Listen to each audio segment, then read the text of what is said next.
धार्मिक नगरी उज्जैन में स्थित श्री महाकालेश्वर मंदिर में श्रावण भाद्रपद मास की तैयारियां प्रारंभ हो गई है। इस वर्ष भगवान महाकाल चांदी की नई पालकी में सवार होकर नगर भ्रमण पर अपनी प्रजा का हाल जानने निकलेंगे। यह पालकी एक वर्ष पूर्व भिलाई के एक भक्त ने गुप्त दान में दी थी।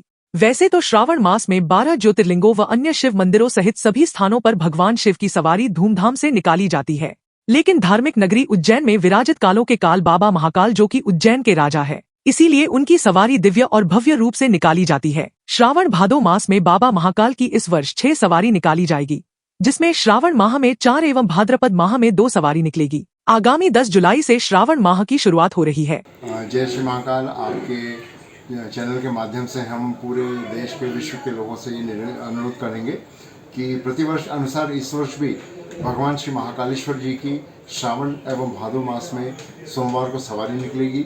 इसका क्रम जो है 14 जुलाई से प्रारंभ होगा और श्रावण के महीने में 4 और भादो के महीने में 2, इस तरह से 6 सवारियां निकलेगी।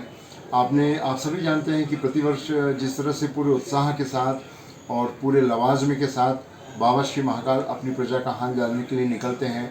शिप्रा नदी पर जाएंगे जहां जलाभिषेक होगा, उसके बाद वापस लौटते हैं।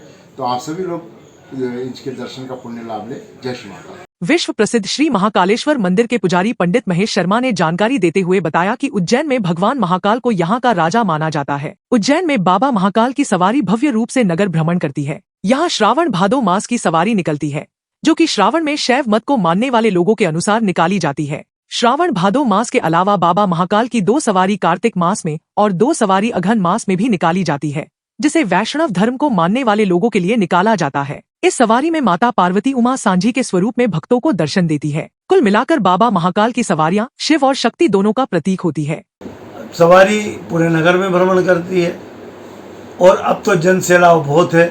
शासन प्रशासन पूरी मुस्तैदी से व्यवस्था करता है, लेकिन फिर भी पालकी के आजू बाजू जो भक्तों की भीड़ आ जाती है और वो भीड़ पालकी पर चुमा झपटी करती है, पालकी पकड़ के उनके पास तक पहुंचने की कोशिश करती है। इससे पालकी का बैलेंस बिगड़ता है।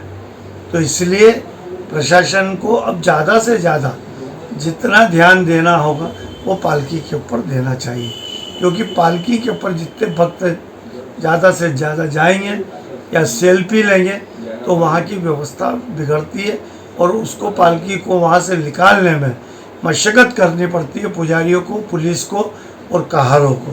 तो ऐसी व्यवस्था वहाँ की बनाए कि जो आखिरी सवारी भी आएगी भाद्रपद की, तब तक पालकी बिल्कुल स्मूथित चले। हमारे यहाँ वैष्णव और शैव दोनों को माना जाता है, दोनों पंथों को माना जाता है, दोनों पंथ इस व्यवस्था को मानते हैं। इसलिए अवंतिका में 1.5 मास का श्रावण मास माना जाता है।